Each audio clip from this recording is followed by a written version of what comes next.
Assalomu alaykum. Men Jo'rayev Sherzodbek Murodovich. Mana bu amakimning qizi Jo'rayev Shahina. Xo'p, ustoz o'zingizni tanishtiring. Kim sizga vakolat berdi talabani dars jarayonini chiqarib yuborishlikka? O'zbekiston Respublikasi qonunchiligiga muvofiq har qanday inson kechirasiz, siz leksiyani buzyapsiz, siz qutasiz, leksiyani tugatasiz. Sizga kim vakolat berdi dars jarayonidan talabani chiqarib yuborishga va kamsitishga? Sizning fikringiz, sizni aytayotgan narsalar O'zbekiston Respublikasi qonunchiligidan, prezident qaroridan ustun turadimi? Medinusning ichki nizomlari O'zbekiston Respublikasida hozirgi ishlab turgan qonundan ustun turadimi? Kim sizga vakolat berdi? Kim sizga ruxsat berdiki bu talabani darsdan chiqarib yuborishlikka? Siz kimsiz o'zingiz? Men bu qizni amakisiman deyapman, Jo'rayev Sherzodbek Murodovich. Xo'p. Siz kutib turasiz, men kecha kelib dekanatda Dilshod aka bilan gaplashib ketganman shu masalani.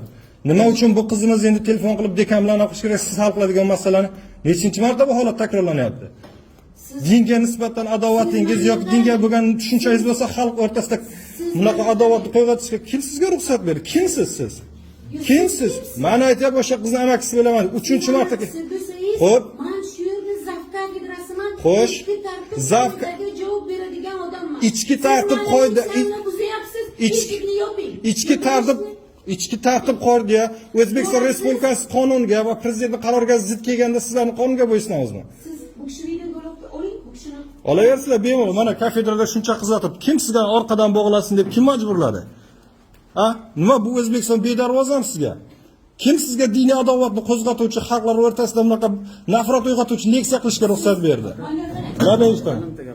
Bemalol gapiring. Tanishtirib o'zingiz gapiring. Men 3-marta kelyapman, darsga kelmasdan Dilshod aka bilan kecha gaplashdim, shu qizim uchun, singlim uchun. Iltimos dedim. Siz o'zingizda anavi yasab olmang. 3-marta men kafedra boshlig'iga keldim. Laba. Nima dedilar?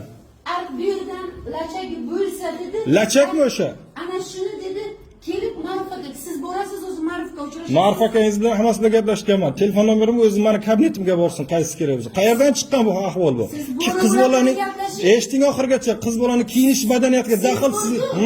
Siz Xo'sh. Siz hurmat, izzatni biling. Men sizga onangiz qatori odamman. Rahmat. Siz qo'lingizni tushiringda. Qo'lim ko'tarilmagan, qo'lim Yapsiz menga. Xo'p. Men sizni bolangiz emasman. Men shu yerga leksiya o'qib o'tiribman, leksiyamni buzib, menga do'q-po'pisa qilyapsiz. Sizga hech kim professor odamman.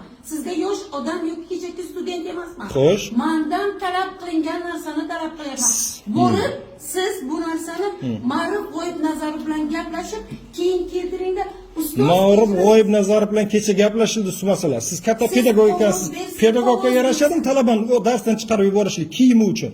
Qaysi zamonda yashayapmiz? Bu yerda o'nta hindistonlik bolalar o'qib, burtini bunaqasiga qayirgan, soqolni bu yergacha tushirgan. Nimaga ularga hech kim gapirmaydi? Kim sizga vakolat berdi talabani chiqarib yuborishlikka? Qarab turibman sizga. Siz bu Men kecha kelib domla bilan gaplashib ketdim. 3-marta bu holat takrorlanyapti. Qo'lingizni tekkizmang. Qo'lingizni kecha kelib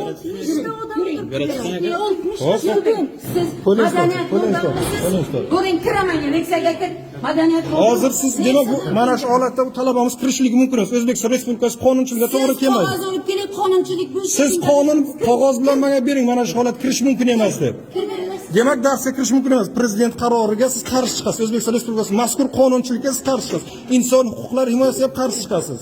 Shundaqmi men tushunishligim bo'yicha. Siz borku. Xo'sh. Siz meni leksiyamni tugatasiz. Men leksiya 3-marta kelyapman. 3-marta birinchi kelyapsiz, birinchi. Men sizni xo'sh. Ikkinchidan, siz meni leksiyamni buzmang.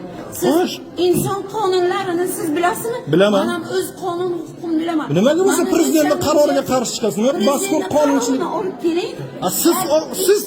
Siz qonun qoida bor. ichki qonun mazkur qonunchilikdan ustun turmaydi. O'zbekiston Respublikasida xohlagan odam 26-modda nimaga taqiqlashga? Ovozingizni past qiling. Xo'p, hech kim bo'lmasa. Siz bozorga o'tirganingiz yo'q. Xo'sh. Siz institutda, Xo'sh. oliy ta'limda dars beradigan joyga leksiyani buzyapsiz. Xo'sh. Sizni haqqingiz bormi? Oliy ta'limda leksiyada talabani kiyim uchun. Bormi, 60 ta student leksiyada kirib buzishga haqqingiz yo'qmi? Men leksiyani 3-marta kelyapman. Siz birinchi marta kelyapsiz. Keyin siz shuncha qonunni bilar ekansiz. Xo'sh. Bitta kecha aytdim, men senga gapirmayman. Bittagina qog'oz olib kelib ochaymi?